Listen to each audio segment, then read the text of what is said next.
ahora Richard que nos predicara, porque era mejor que un jovencito nos hablara de cómo los hijos obedecen a los padres, ¿cierto que sí? Yo ya viejito, ya qué carajos de eso, ¿cierto? Pero yo obedezco a Dios, amén.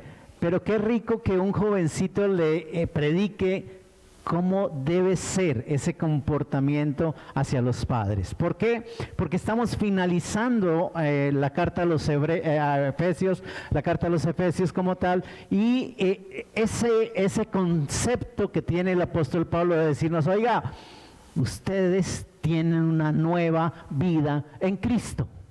¿Cuántos la tienen acá? Necesitan comportarse como hijos de Dios y reflejar esa vida nueva en Cristo. ¿Cuántos lo creen? Ese es el sentido como tal del capítulo 4 en adelante de Efesios. Recuerden que hasta el 3 es la parte teológica, es la parte que en un momento habla muy claramente lo que es de parte de Dios para lo que es teología como tal, pero ahora nos está dando unos ejemplos de vida, unos estilos de vida, el cual ustedes y yo ahora participamos de ellos. Y por supuesto estaba el modelo en el hogar. ¿Cuántos recibieron eso? ¿Sí los recibieron o no? Es un modelo de hogar, esposo y esposa, que le anexé un poquito acerca de algunos cambios que hemos tenido después de los 50. ¿Alguien sabe de qué hablo, cierto? Entonces, esos cambios, por supuesto, que no le ponemos mucho cuidado, pero que cómo ejercen presión, ¿o no? Hablo de menopausia, hablo de andropausia. Amén. Entonces, predicamos acerca un poquito de ello. Y hace 8 días entonces los hijos, cómo obedecen a sus padres. Por supuesto hablo de los siervos, que en la Reina Valera del 60 dice que los esclavos como tal, pero la palabra más firme es siervos. Y en cierta manera cerraba como amos o los empresarios o los dueños de empresa, aquellos cómo tratan también a sus subalternos. Empiezo hoy con el versículo 10 del capítulo 6 y dice la palabra: por lo demás, fortalézcanse en el Señor y en el poder de su fuerza. Fortalézcanse por lo demás, o sea, está tratando de coger todo estos capítulo 4, 5 y parte del 6 y resumirlo. Dice, oiga, por lo demás, ¿qué es lo que está tratando de decir? Fortalézcanse entre ustedes. ¿Qué está tratando de hablar el apóstol Pablo acá? Está diciendo, oiga, esto es una lucha. Vivir en Cristo es una lucha. ¿Cuántos lo creen acá? El que te dijo, pare de sufrir, está en un error. El que te dijo, entró a la iglesia y esto se arregló de una vez, es un error. Porque muy claramente está culminando el apóstol Pablo diciendo, oiga, por lo demás, fortalézcanse. ¿Quiénes? Unos a otros. Debemos de ayudarnos, debemos de apoyarnos, debemos de tener en el sentido de decir, oiga, la mano extendida para aquellos que en un momento tienen deslizamientos. Iglesia, todos somos humanos. ¿Qué es lo tremendo del humano? Que cuando lo ven caer, le pasan por encima. Cuando uno ve las películas de lo que estaba pasando en la iglesia, de pronto ustedes algún día la vieron por allá en las películas de los romanos y todo eso, cómo la iglesia, o más bien si lo quieren ver en la Biblia, hay un ejemplo de ello, de cómo pasan y ven a alguien botado y pasan los de la iglesia, pasan y siguen botado. Pero un etíope, creo que fue, lo vio y lo ayudó. Y cómo en un momento se imagina uno que la gente de la iglesia no ayuda a nadie. Y ten en cuenta que en cierta manera nos está diciendo, fortalézcanse, porque hay necesidades, hay turbulencias, hay algunos momentos en los cuales pasamos dificultades. ¿Cuántos los hemos pasado? ¿Cuántos los estamos pasando? Y sin embargo decimos, Señor, ayúdame. Y la forma de ayudarnos que está diciendo el apóstol Pablo es fortalezcasen, pero ¿en quién? En el Señor.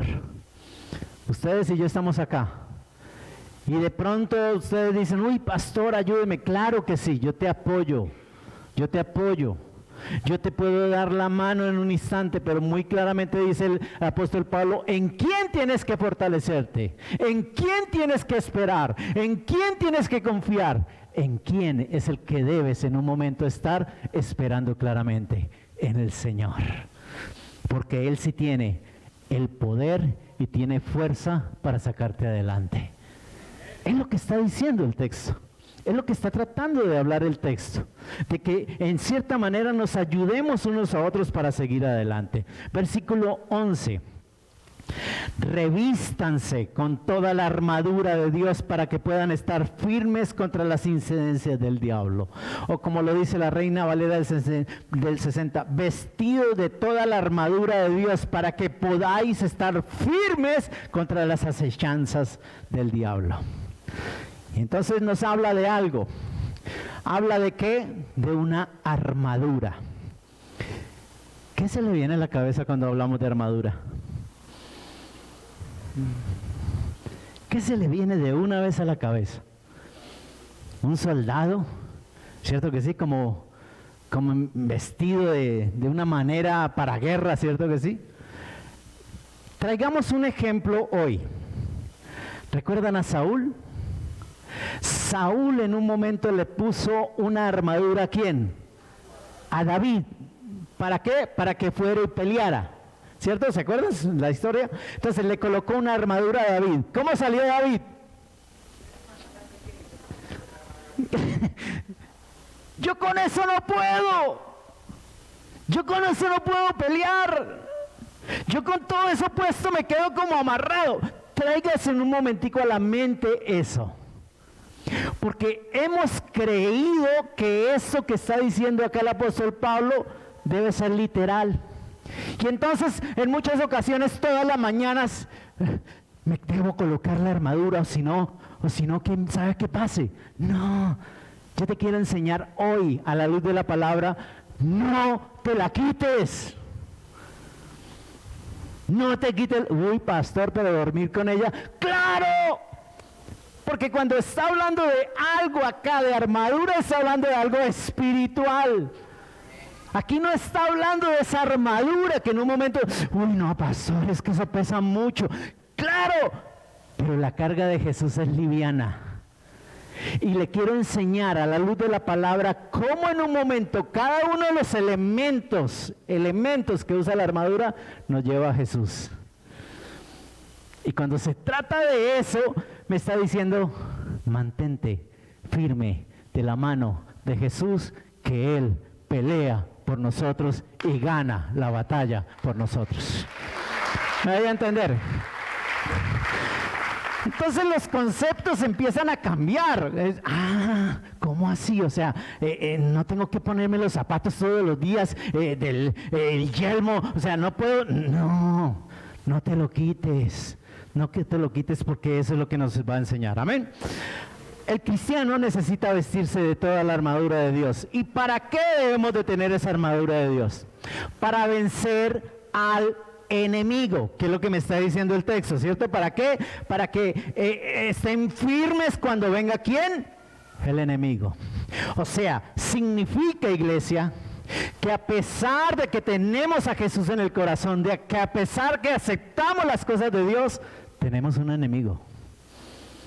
Hay un enemigo que no quiere que tú y yo caminemos con Jesús. Hay un enemigo que está aferre a hacerte caer a como de lugar. Y eso es lo que está diciendo. Estén firmes. ¿Cómo necesito estar firme? Entonces hacer la representación de ¿qué? De un soldado. ¿Que cómo está el soldado? Listo y preparado para cualquier cosa. Y entonces nos hace esa semejanza. ¿Por qué? Porque necesita que estemos listos para vencer ese enemigo. ¿Por qué? Porque después de haber obtenido las fuerzas de parte del Señor, ¿cuántas la tenemos ya? Entonces, ¿qué vamos a hacer? Esas fuerzas de parte del Señor, también necesitamos esa armadura que Él mismo provee, que Él mismo da, que ustedes y yo no tenemos que hacer nada porque ya lo dio una vez y para siempre. Ahora, Pablo dice que si usamos esa armadura y la usamos completamente todo, vamos a poder estar firmes contra esas acechanzas, contra esos dardos del enemigo. Acechanzas viene de una palabra griega que es metodeia, es la palabra griega. Y lo que significa esa palabra es astucia, engaño y artimañas. Y uno recuerda un poquito qué pasó con Eva. ¿Qué fue lo que pasó con Eva? ¿Dónde están los hombres? Uy, sí, por esas mujeres nos caímos. No. ¿Dónde están las Evas de acá? Ten en cuenta algo. ¿Qué fue lo que hizo el enemigo allá en el Edén? ¿Qué fue lo que en un momento colocó el enemigo allí? Una acechanza. ¿Qué es una acechanza? Una astucia, un engaño y una artimaña. Significa mentira. ¿Qué fue lo que pasó? Con que Dios te dijo, de este árbol no comas, sabe Dios que el día que comas, vas a ser como Él. Uy, ¿a quién le gusta eso? Yo quiero ser como Él. ¿Cuántos lo creen? Pero en cierta manera, es la astucia, es la artimaña, es el engaño que usó Satanás. Satanás usa de muchas acechanzas. ¿Para qué? Para hacernos caer y para impedir que estemos firmes. ¿Y firmes en qué? En las cosas de Dios. Contra esas síntomas de lo que es de parte del astuto que es Satanás. Ahora, él sabe cómo engañarnos. ¿Cuántos lo creen? Él sabe cómo engañarnos. ¿Y sabe por qué? Porque conoce tu pasado y el mío. Jamás el enemigo te va a tentar con algo que sea del presente o del futuro. Porque tu presente y mi presente está en Dios. Siempre te va a atacar con algo que hiciste, que fue tu pasado. Pero que siempre va a llegar tratando de decir, le iba mejor antes. Le iba mejor antes. Es que antes estaban mejor las cosas. Es que mire cómo le iba de bien, bailando y tomando y todo. Le iba bien. Y eso siempre va a traer el enemigo a tu vida y a la mía. Entonces necesitamos estar firmes y bien vestidos de la armadura de Dios. Pablo nos dice que por qué debemos de vestirnos con esa armadura de Dios. Y nos dice por qué. Versículo 12. ¿Por qué? Porque nuestra lucha, ¿qué cosa? No es contra sangre y carne, sino contra principados, contra potestades, contra los poderes de este mundo de las tinieblas, contra las fuerzas espirituales de maldad en las regiones celestes. O sea, lo dice en la Reina Valera, porque no tenemos lucha contra carne y sangre, sino contra principados, contra potestades, contra los gobernadores de este siglo, contra huestes espirituales de maldad en lugares celestes. ¿Qué me está diciendo Pablo ahí? Yo hago una pregunta. ¿Cuánto hemos visto algún cristiano peleando con el diablo?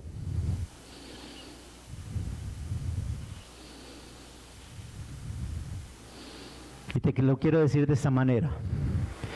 Él ya está derrotado. Entonces no peleamos contra él. Peleamos con lo espiritual de él. Con lo que en un momento maneja espiritual de él. Y lo que en un momento está diciendo Pablo es, si estamos en Cristo, ¿cuántos estamos en Cristo? Tenemos algo que se llama Espíritu Santo de Dios, ¿cuántos lo tienen?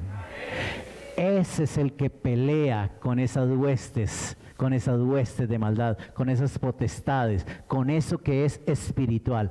El Espíritu Santo que tú y yo tenemos dentro. Y es lo que está tratando de decir. Porque queremos en todo momento, diablo mentiroso. Uy, no. A mí me está diciendo que esa pelea no vale. Porque es que estás peleando con alguien que está ya derrotado. Es más, si ustedes y yo vamos Uy, se me fue. Perdóneme un momentico, ya. Ezequiel 28. Ezequiel 28. Esto no lo tenía preparado, pero lo manda el Señor. A ver.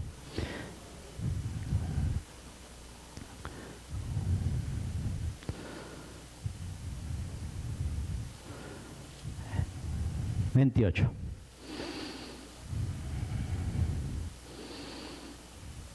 Habla el versículo 12 en adelante: hijo de hombre, eleva la legia, bueno, todo, tú eres el sello de la perfección, lleno de sabiduría, perfecto en hermosura. El 13, en el Edén estaba en el huerto y todo esto. Y cómo fuiste creado. 14, tú querubín protector de alas desplegadas, yo te puse allí, estabas en el santo monte, andabas en medio de piedras de fuego. 16, a causa de la abundancia de tu comercio te llenaste de violencia y pecaste. 17, se enalteció tu corazón a causa de tu hermosura, corrompiste tu sabiduría a causa de tu esplendor, te arrojé en tierra, te puse delante de los reyes para que vieran en ti ejemplo. 18, por la multitud de tus iniquidades, por la injusticia de tu comercio, profanaste sus santuarios. Pero quiero que vean el 19. ¿Tienen el 19, 28, 19 de Ezequiel? ¿Lo tienen ahí? Todos los que entre los pueblos te conocen estarán asombrados de ti. Te has convertido en terror y ya no existirás más. ¿Cómo lo dice aquí en esta versión? Todo lo que entre los pueblos te conocen estarán asombrados de ti. Te has convertido en terrores y ya no serás más. Dile al que tiene al lado: no existe. De parte de Dios no existe. ¿Por qué? Porque ya dejó de ser. ¿Qué fue lo que quedó? ¿Qué fue lo que quedó en el ambiente? Lo espiritual, lo que él maneja espiritualmente, lo que él empieza a manejar. Y es Pablo el que me está diciendo qué es lo que maneja: potestades, principados, gobernadores de ese siglo, huestes espirituales. Entonces, tu lucha y mi lucha no es contra sangre y carne. Eso implica que no es una lucha física como de persona a persona. Uy, es que este me mira mal y es que hijo del diablo lo mando con 5 ministerios. No, no es de esa manera como en un momento lo está diciendo Pablo, porque no es con algo personal, es algo espiritual. ¿Cómo peleamos con algo espiritual? No podemos. Por eso nos deja el Señor Jesús, el Espíritu Santo, que Él sí pelea con esas huestes de maldad, con esos espíritus, porque simplemente Él ya ganó esa batalla. ¿Me doy a entender en esta mañana? Ustedes y yo no podemos ir al gimnasio y ponernos duros a ver cuando venga y... No pasa nada, porque esto no es una batalla física. Pablo no quiere decir que no tengamos enemigos de carne. ¿Cuántos lo tenemos también? ¿Los tenemos o no? ¿Por qué? Porque no somos moneda de oro para caerle bien a todo el mundo. Yo les digo algo: cuando nos ganamos a alguien en el trabajo y le caemos mal a alguien en el trabajo, no le hicimos nada. El solo hecho es que tú radias gracia de Dios, y eso a muchos no les gusta.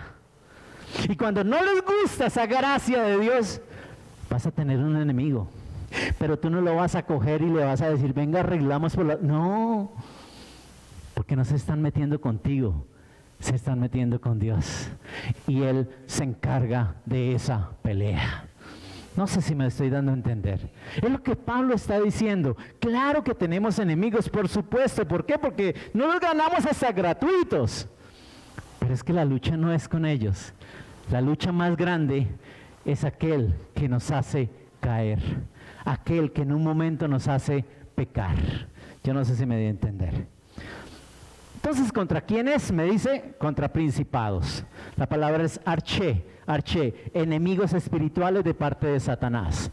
Contra potestades, euxoxia, la palabra es euxoxia, también enemigos espirituales de parte de Satanás. Y contra gobernadores de ese siglo, la palabra es coscomartor. Satanás es conocido como el gobernador de ese siglo. Entonces, todo está en el sentido espiritual.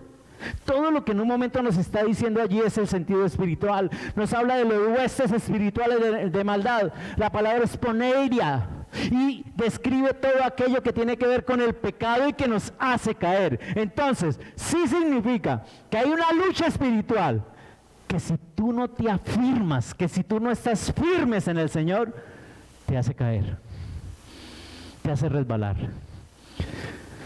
No le echemos la culpa al diablo ni al enemigo de lo que yo hago, porque el enemigo está derrotado. No sé si me di a entender. Él coloca la cáscara. ¿Quién se cae? ¿Quién se resbala? Entonces, ahí viene el sentido espiritual de ello. ¿Por qué? Porque de esa manera empieza a trabajar el enemigo en nuestra vida. Entonces, en esa batalla, ustedes y yo no podemos ni verla ni oírla, pero la sentimos. Quiero darte a entender eso. Ustedes y yo no vemos esa lucha del Espíritu Santo contra todo lo que quiere venir a molestar. No la vemos, no la escuchamos, pero sí la sentimos. Si hay algo por dentro que se siente en muchas ocasiones cuando te dice, no lo hagas, no lo hagas, no lo hagas. ¿Cuántos han escuchado eso? ¿Y tú? Pero es que quiero hacerlo. No lo hagas. Esa lucha la vas a sentir. Porque a pesar de que es espiritual, permítame decirle, te lleva a caer en lo que es la lucha para estar firmes. ¿Ya me di a entender? Ahora, los nombres que se mencionan en este texto como principados y potestades se indican que tienen el rango de los ángeles que sirven a Satanás. Porque cuando vamos a Ezequiel nos dice claramente que no fue expulsado él nomás, sino fue expulsado con todos los que en un momento le hicieron caso a él. O sea, varios ángeles de allá del cielo también cayeron con él. Esos se encargan de hacerte caer a ti y a mí. Versículo 13. Versículo 13. Por tanto, dice, ¿cierto? Tomen toda la armadura de Dios para que puedan resistir en el día malo. Y habiéndolo hecho todo, ¿estar qué? Firmes. ¿Cuántas veces has leído firmes ahí? 3 veces. Algo tiene que decirnos la palabra, a través de esa palabra estar ¿qué? Firmes. Algo tiene que estar diciendo el apóstol Pablo de parte de Dios, diciendo, oiga, luchen por estar ¿qué? Firmes, porque esa pelea ya la gané, pero tú puedes también ganarla, porque el que la ganó está contigo y conmigo. ¿Ya me di a entender? Y entonces empieza uno a tener ese sentido de decir, oiga, ¿qué hacer? ¿Qué hacemos entonces? ¿Cómo hacemos entonces? Pablo vuelve a recordar que es de suma importancia tomar toda la armadura de Dios. El día malo, dice, describe el momento cuando ustedes y yo somos tentados por el enemigo. ¿Cuándo somos tentados? ¿Cuándo somos tentados? ¿Cuándo somos tentados? Por eso significa estar firmes. ¿Cuándo? Siempre, en todo instante. Por eso ratifica tanto y tanto, estén firmes. ¿Por qué? Porque simplemente en todo momento somos tentados. Es más, Pablo dice que los días son malos, ya que constantemente somos tentados por el mismo enemigo. Lo dice en 5:16, Efesios 5:16, si lo recuerdan, lo predicamos. Aprovechando bien el tiempo porque los días son malos. También nos dice, y habiendo acabado todo, ¿cierto? Habiendo hecho todo, habiendo tenido todo, entonces es una referencia a la victoria sobre la tentación y cualquier otra cosa que nos haga caer y desmayar. Y ahí sí empieza entonces a decirnos que estén firmes, ceñidas su qué, ceñidos vuestros lomos, ¿con qué? Con la verdad. Primera, estad pues firmes, ceñidos vuestros lomos, ¿con qué?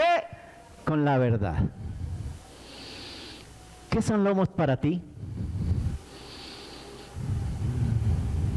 Normalmente, estos serían los lomos, ¿cierto?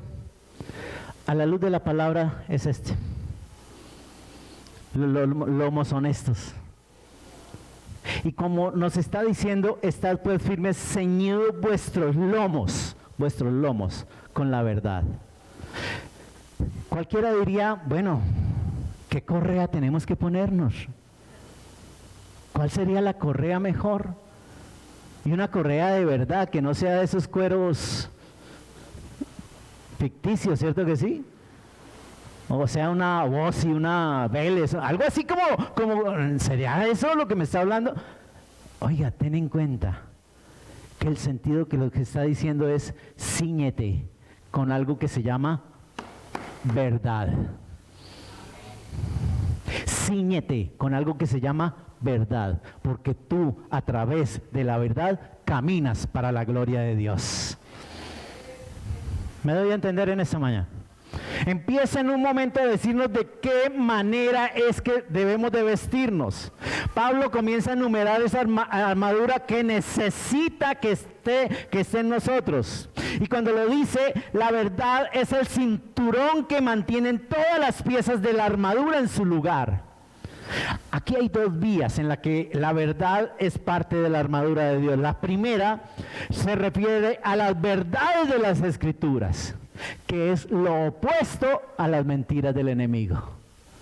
Ustedes y yo caminamos en la verdad de Cristo.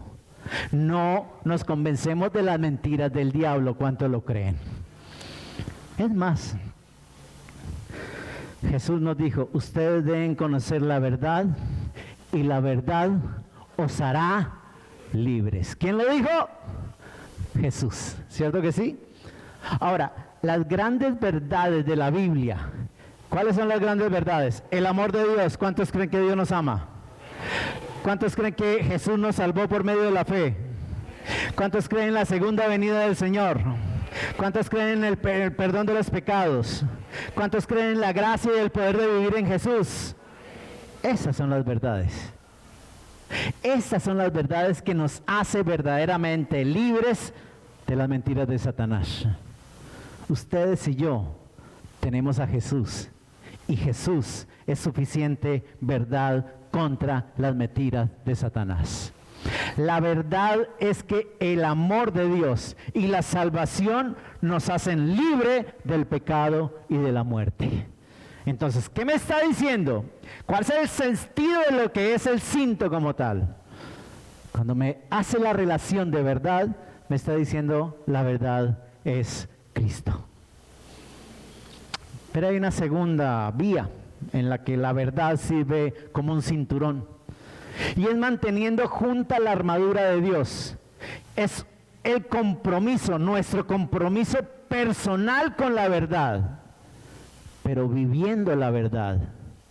¿Cómo vivo una verdad? Una vida recta, una vida transparente, una vida sin engaños. Esa es la verdad. ¿Sabe cómo se llama eso? Integridad, honestidad. Y eso es lo que es vital para una vida cristiana. Esa es la vida cristiana que Pablo viene explicando de cómo podemos tenerla completamente todos. Las personas deben saber que dependemos de nosotros mismos para ser una persona de verdad y de principios. Dependemos de nosotros mismos, porque recuerden, ya Jesús lo hizo todo por ti y por mí. Ahora, estés firmes en Él y verás la gloria de Dios. Estén firmes en Él y verán la gloria de Dios. ¿Cuál es el cinto? Cristo. Cristo. Porque caminamos sus pasos, porque vamos caminando en sus pasos. No sé si me debí entender en esta mañana. Entonces, esa verdad es Cristo. Ahora, sigue la palabra. ¿Qué más dice ahí? La cintura con la verdad, revestidos con la ¿qué? Coraza de justicia.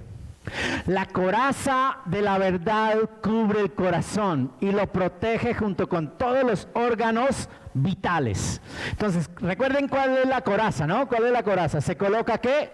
En todo lo que es el frente. todo lo que es el frente. ¿Por qué? Porque vienen los dardos del enemigo, ¿cierto que sí? ¿Y qué en un momento es lo que quiere el enemigo acabar? Tu corazón. ¿Qué te dice Proverbios?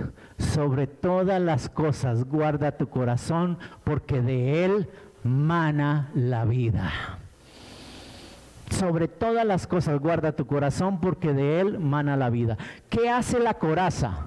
Eso es lo que la rectitud de Cristo hace en nosotros. Él nos guarda, él nos protege, él cobija tu vida y mi vida para que lleguemos a la gloria del Señor.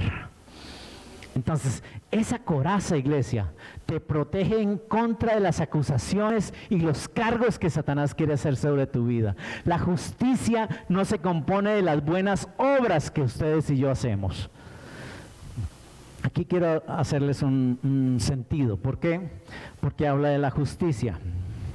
Pablo nos habla que no es por obras para que nadie que se gloríe, ¿cierto? Eso es lo que nos dice Pablo.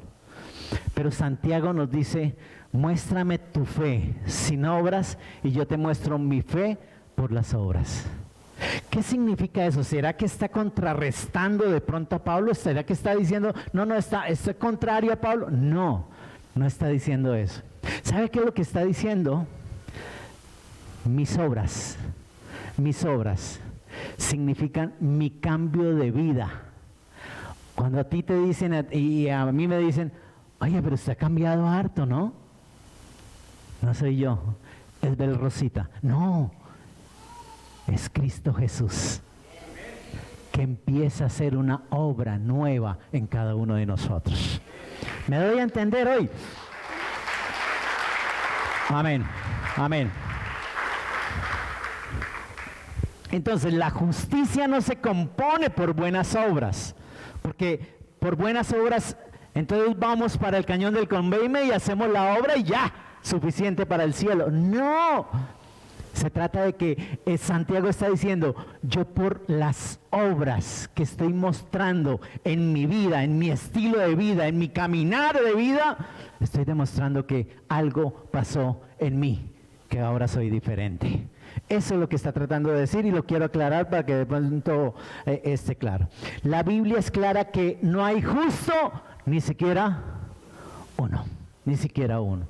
Entonces la coraza de la rectitud es enteramente la rectitud de Jesús, la cual nos da la libertad cuando lo aceptamos a Él como nuestro Salvador. Y quiero que veamos dos textos. Es más, quiero que los busquen ustedes para ver si mi Biblia se equivoca. Segunda de Corintios 5:21, alguien que lo busque. Segunda de Corintios 5:21. Y otra persona que me busque Filipenses 3:9. Segunda de Corintios 5:21 y otra persona Filipenses 3:9. Segunda de Corintios. Ok, gracias.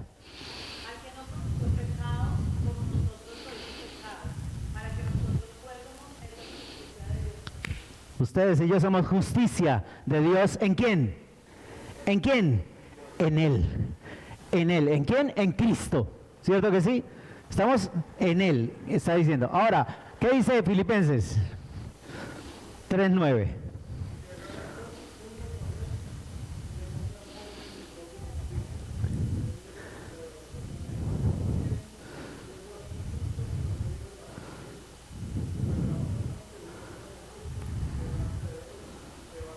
Amén. Entonces tenemos que estar en Él. ¿Para qué? ¿Para qué? Para recibir justicia. Para recibir justicia. ¿Cuántos lo creen? Entonces, ojo, es la justicia de Cristo. No es nuestra propia justicia. Es la justicia de Cristo la que nos cubre y la que nos protege. ¿Cuántos lo creyeron acá? Entonces, ¿el cinto quién es? ¿El cinto quién es? Cristo. Y ahora la coraza ¿quién es? Cristo. Cristo. Por eso te dije desde el comienzo, no se lo quite.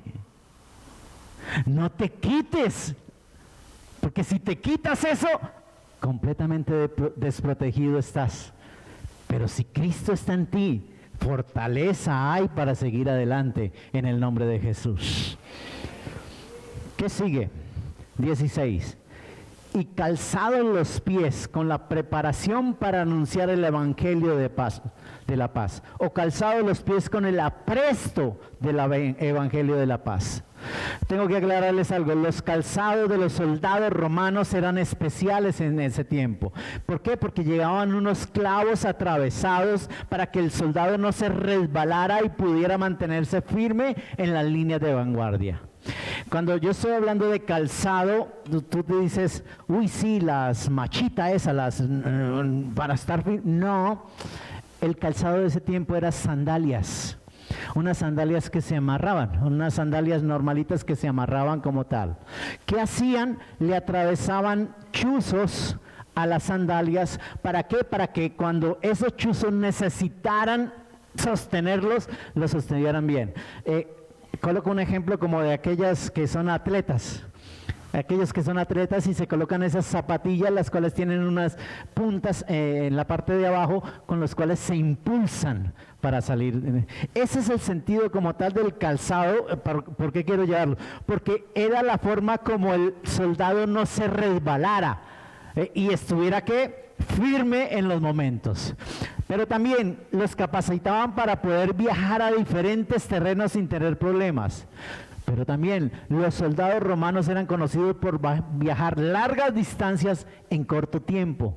Y los calzados tenían mucho que ver con eso. Pero eso me lleva entonces ahora, como soldados en Cristo. ¿Cuántos somos soldados en Cristo? Ya dejemos los romanos a un lado, ¿cierto? ¿Ahora qué? Como soldados en Cristo. Debemos de ponernos el calzado. ¿Cuál calzado? ¿Cuál es el calzado que está diciendo Pablo? Pégale un codazo al que tiene al lado, despiértelo de paso y dígale, el calzado del evangelio. Lo dice claramente, no sé si lo vean. Contéstele a Dios, por favor.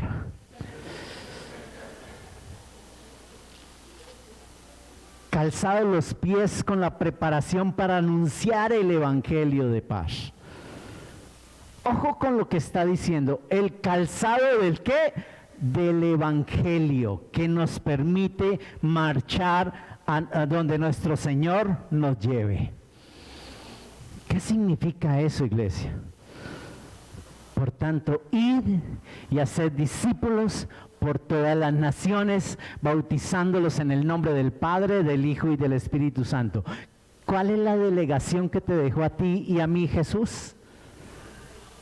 Predica el evangelio. Cuando dice que el calzado debe estar puesto, es que donde quiera que tú vayas, debes de compartir el evangelio de Jesús. Debes de compartir ese evangelio de la palabra. Jesús dijo claramente, el que dice que permanece en él, debe andar como él anduvo. Debe de andar como él anduvo. Si ustedes y yo leemos lo que hizo Jesús, es donde quiera que iba, predicaba el evangelio. Han llegado las buenas nuevas a donde quiera que vamos. Y cuando tú y yo nos colocamos ese calzado, permítame decirles, donde quiera que estés, donde quiera que vayas, donde quiera que en un momento necesiten, tú estás listo y preparado para predicar el evangelio de Jesús. No sé si me doy a entender en esta mañana. Es más, Jesús dice claramente en su palabra, mis ovejas oyen mi voz y me siguen. Yo no sé si lo crean. Lo que te quiero decir en esta mañana es que Satanás tratará de poner todos los obstáculos en tu camino y en el mío. ¿Para qué? Para que no cumplamos lo que Jesús dejó. Pero con la fuerza de Jesús vamos a poder caminar hacia adelante, siguiendo a nuestro Señor, obedeciéndolo y avanzando en el evangelio. Por lo tanto, iglesia, nuestros pies deben de estar todo el tiempo bien calzados con este evangelio. Todo el tiempo bien calzados con lo que es el evangelio. ¿Por qué? Porque eso nos lleva a muchas partes a compartir, a declarar el mensaje de salvación. Entonces, ¿quién es el calzado? Cristo. Cristo. Ya tenemos el cinto bien ajustadito. ¿Qué es qué? Cristo. Ya tenemos que la coraza bien colocadita. ¿Que qué? Que nos guarda de dardos. ¿Que quién es? Cristo. Ya tenemos el calzado puesto. ¿Y qué? ¿Y qué? ¿Quién es? Cristo Jesús. Por favor, no se lo quiten. Esta historia continuará. Ponte sobre tus pies y oramos en esta mañana dándole gracias a Dios. Padre, yo te doy gracias en esta mañana, Padre bueno. Bendito sea tu nombre, Padre celestial. Te honramos y te glorificamos por lo que hiciste una vez y para siempre.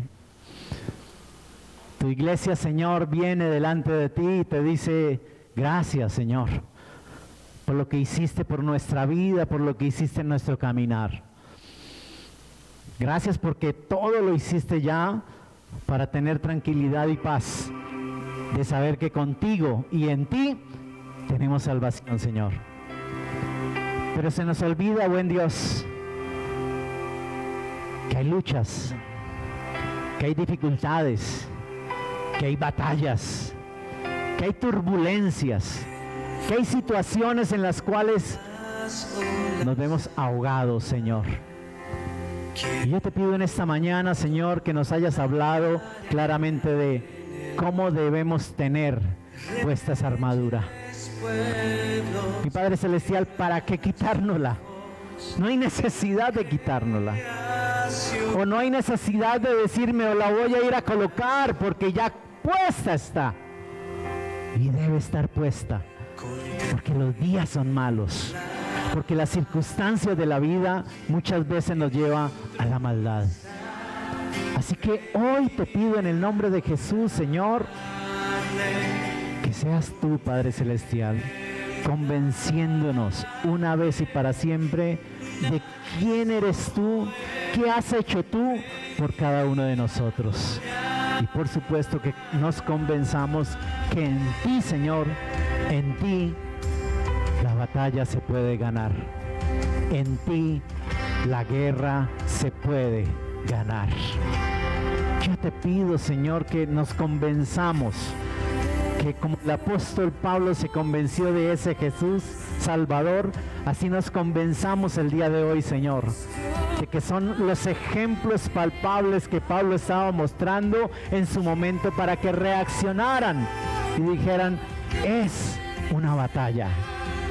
Porque no es fácil ser cristiano, pero esas armas nos las dejó el Señor listas y preparadas para que estén en nosotros, vivan en nosotros, mantengan en nosotros, porque es Jesús, el Salvador del mundo, el que te escogió a ti y me escogió a mí para colocarnos esas armas y declarar, en Él somos más que vencedores. Yo te doy gracias, Señor, y que esta semana podamos ver, Padre Celestial, que así vengan tentaciones, así vengan acechanzas del enemigo, Señor. Tú eres el que en un momento pelearás por nosotros y nos dará la victoria. Te pido que sea así y que esta semana, Padre Celestial, veamos tu gloria y majestad en todas las cosas. En Cristo Jesús. Amén. Amén y amén. Dios les bendiga.